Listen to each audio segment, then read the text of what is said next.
En fait, cette situation est triste. C'est vraiment triste.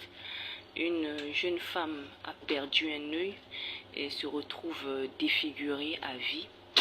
Et une dame risque potentiellement de faire la prison. Tout ça à cause d'un gars, un fidèle Pro Max. Je vous remets dans le contexte. L'histoire s'est passée, je pense, dans l'une des villes de la RDC, ça se passe en RDC, et il y a une jeune femme qui sort avec un homme marié, et la femme, c'est-à-dire la femme du monsieur, apprend que cette jeune femme sort avec l'homme marié, et la femme du monsieur écrit à la femme, il parle à la femme pour dire laisse mon mari tranquille et tout, et la jeune femme dit je le laisse pas, d'ailleurs je vais tout faire pour prendre une grossesse et on va confirmer notre relation. Et cette femme prise de colère va attaquer la jeune femme jusqu'à la défigurer, lui arracher un œil. C'est triste quand je dis aux femmes de se décentraliser des hommes, quand je dis aux femmes que votre bonheur là ne réside pas dans le fait d'être appelée madame, quand je dis aux femmes que votre bonheur n'est pas en l'homme, mais votre bonheur est en vous-même. C'est triste. C'est vraiment triste. Voilà une jeune femme. Au lieu de rester tranquille, hein, non, hein. Tu t'en vas sortir avec un homme marié. Mais l'homme marié avec qui tu sors là, non seulement il se fout de toi, il se fout aussi de sa femme. Au fait, les hommes mariés fidèles n'aiment personne. Ils aiment leur propre personne, ils aiment leur propre chair.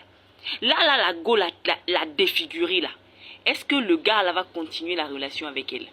Elle est défigurée à vie. Est-ce que le gars là va l'épouser? Si le gars ne l'épouse pas, qui va aller l'épouser avec un œil percé comme ça? C'est triste. C'est triste pour les femmes. Se faire la guerre comme ça, se tirer dessus, c'est-à-dire tout ça pour un homme. Et la go, la dame qui est à la maison là, si elle va en prison aujourd'hui, demain là, le gars là va rester comme ça. Il va pas rester comme ça. Il va continuer. Il va chercher une autre go avec qui coucher. Il va chercher une autre femme. Il va se remarier. Pendant que toi tu es en prison, tu l'as fait pour lui. Parce que tu l'aimais trop, parce que tu ne voulais pas perdre ton foyer, entre guillemets. Voilà ce que tu as fait. Femmes mariées, mesdames, centrez-vous sur vous-même. Votre bonheur est en vous. Ayez vos propres objectifs, vos propres aspirations, en dehors du fait que vous soyez mariés. Et toi, jeune femme, tu es célibataire, tu vas aller faire bagarre à une femme mariée. Tu vas te bagarrer avec une autre femme pour l'homme. Voilà le résultat. L'une est défigurée à vie, l'autre certainement va faire la prison. Parce que beaucoup de gens sont en train de l'attaquer.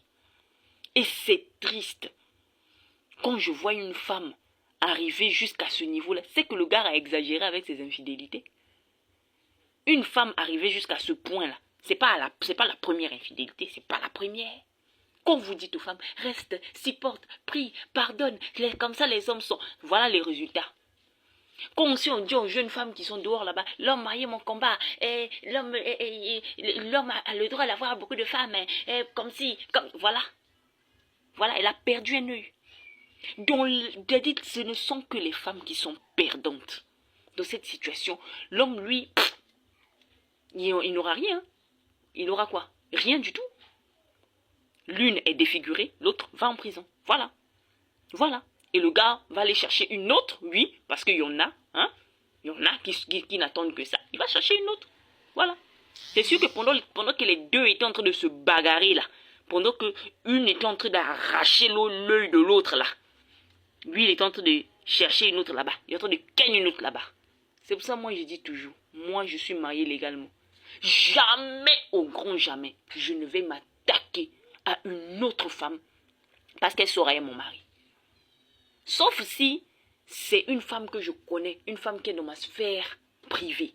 Mais je ne vais pas l'attaquer elle seule. J'attaque aussi le monsieur. Et surtout le monsieur. Voilà. Vraiment, c'est triste.